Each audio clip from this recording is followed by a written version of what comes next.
Hey there, quick demo here to show you the new email builder. You'll find this in step 5 of your course inside the Experience Engine. And let's take a look at setting up an email. Up top, you've got the title of your email. This is just for your reference. Your student won't see this. Quick tip, make sure and name this in a way that is specific to you so you know what it means. This allows you to recognize the email, for example, if you are searching a student's activity log to see if a particular email was sent, you want to have a name that you can identify. So that is a name for your info. Then, of course, we have the sender, that's you, the email subject. Keep in mind, with most any text field in your Experientify site, you can go ahead and hit the / key, and it's going to pull up a menu of tokens so that you could add in the student's first name, etc. You can also add emojis, and you can do this in most any text field in Experientify. Go ahead and hit the / key and see what tokens are available. Over here, we've got who the email goes to the student, to yourself as the course owner, or to someone else. And in most cases, that's going to be the student. And then we've got a test button to send yourself a test email once it's ready. So let's go ahead and build an email. You'll see that we've set you up with a default text block right here. And it's got a default token for the student's first name. Once you click into this box, you're going to see, first of all, this menu appear. So, of course, you could format your text. You could add a link to your text, tags,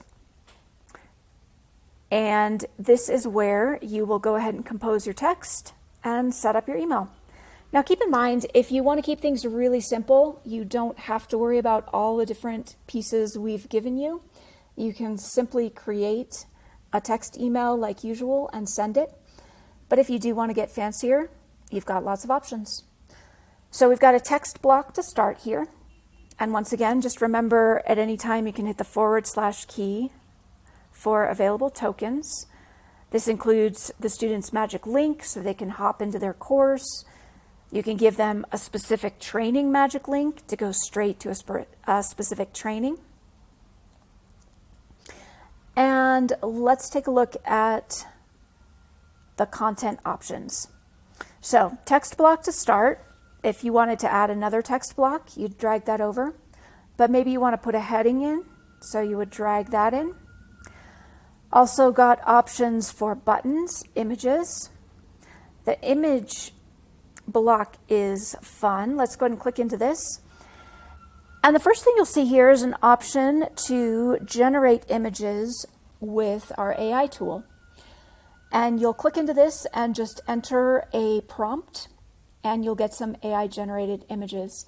It can take a minute or two for this to happen, so I won't take the time to demo that right now, but go ahead and play with that if you like. And of course, you could also just go ahead and upload your own image. That can be an image from your media gallery or from Unsplash. Once you've added an image, you'll be able to simply add it into your email. You can see down here that you've got these options on every block to duplicate or to delete a block if you just want to remove it. And this is the basics of how you put the content into your email. So you're going to drag a block over.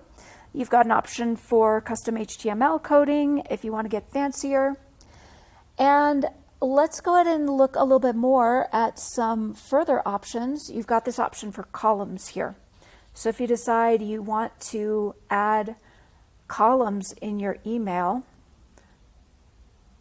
I'm going to delete some of these extra blocks so that it just looks a little bit less messy.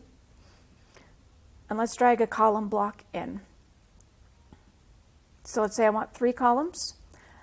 And now I'm going to go ahead and click inside each column and select the type of content that I want. So maybe I want a text block right here and then an image and some more text. Or maybe I want a button in here. So you can set this up however you like, and then you'll click into each block, add your text, add your image, add whatever the content needs to be, customize the text. You'll also see these options over here to customize your font size, color, etc. So once you've got the basics in place, you're going to notice over here on the far right, you've got the tab for content, which is what we've been looking at. You've got your blocks, which we looked at if you want to add columns.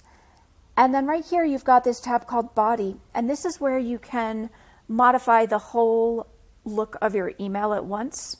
So let's say, even if you've put in all these different individual blocks, you can just hop in here and select the text color that you want. You could select a background color for the whole email. And so you can see how it's pretty easy and quick to customize the email, make the whole thing look the way you want, put in your brand colors, add your logo, make it look like you. So that is the basics of how you set this up. Oh, and by the way, you can also, as you're creating it, you can switch back and forth between previewing the desktop view and the mobile view. So you can take a look and make sure it's looking good on mobile. And once you've got your email ready the way you like it, you may want to save the template. If you've got colors, a layout that you like, go ahead and just click Save Template, enter a name for it, and go ahead and save that there. And once you're ready to go, you will send yourself a test email. So this is the basics of how you set up an email. If you have further questions about this, if you need support, you can reach out to our support team, support@experienceify.com. You can also visit our open office hours and get demos of how to do all this in real time. We hope you have lots and lots of fun creating, and let us know how we can support you. We'll see you soon.